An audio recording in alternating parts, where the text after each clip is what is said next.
Hey guys, and welcome to Trail Feature Focus episode 5.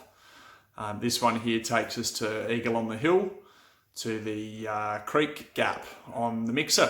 So a couple of people have requested it, so I thought I'd hit it up. Probably haven't ridden it, as I say, a bit later on, for the best part of probably 8 or 9 months, I reckon. So a little bit rusty, but again, as I'll explain a bit later on, left a couple of the cases in here just to show that it is something that you don't have to nail 100% and it's still forgiving enough. So which is exactly what you want when you're working up to a feature like that.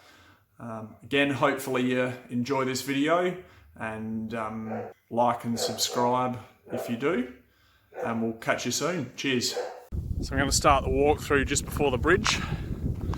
In my opinion, this is where the setup sort of starts for the gap. So carry your speed here. Trying to use this berm as much as possible. Carrying speed. And then when you get to here, there are really two sort of clear lines. You can go in between those two rocks and up really high. Personally, I prefer the really high option. It lets you get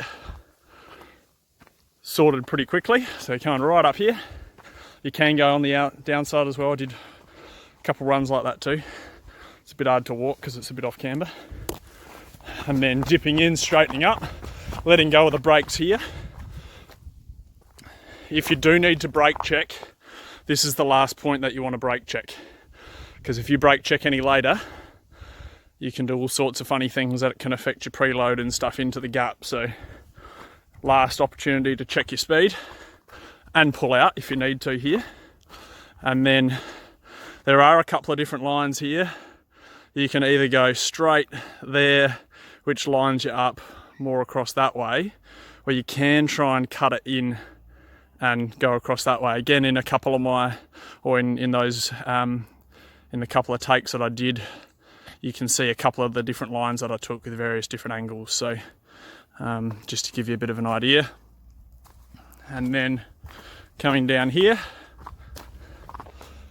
it's a bit of a tricky one because it's a bit of a G out. So it does some natural preload for you, but you still have to give it a little bit before the lip. And then once you get to that lip, you can pull up a little bit, making sure that you do have preloaded. Again, I've cased this numerous times and come out of it with no issues at all. Spot your landing. You can land anywhere from really there and jag it back left to in the middle to over the side there. It really doesn't matter. Probably if you feel like you haven't got enough speed, aiming for that sort of spot there, but not too far right to go into the rock is a good idea.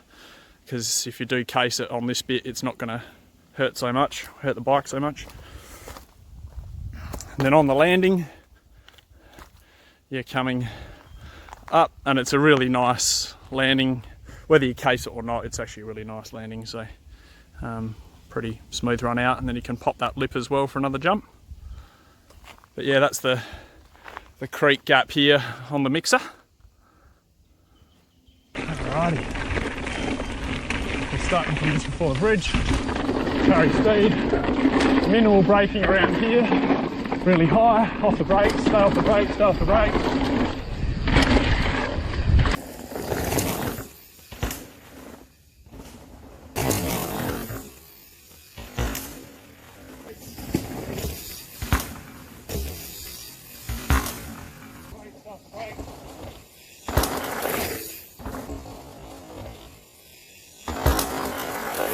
Hope you enjoyed that.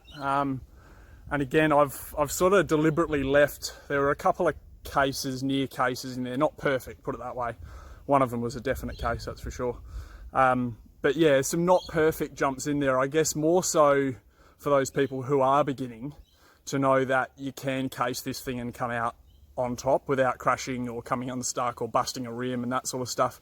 Obviously rim quality and tyre insert and tyre quality and that sort of stuff will probably have a little bit to do with the fact of whether you make any damage to your rim on this if you were to case it. But it's something that once you've done it a few times, you just don't forget it, even though you might not hit it perfectly. So again, let me know if that was helpful. And again, I'm happy to come out here and session it with anyone that wants to and give them a hand. So only do it if you feel comfortable, and definitely with this one here, recommend getting a toe in for speed if you're a bit unsure as well. So yeah, hopefully that's been useful, and we'll catch you soon. Cheers.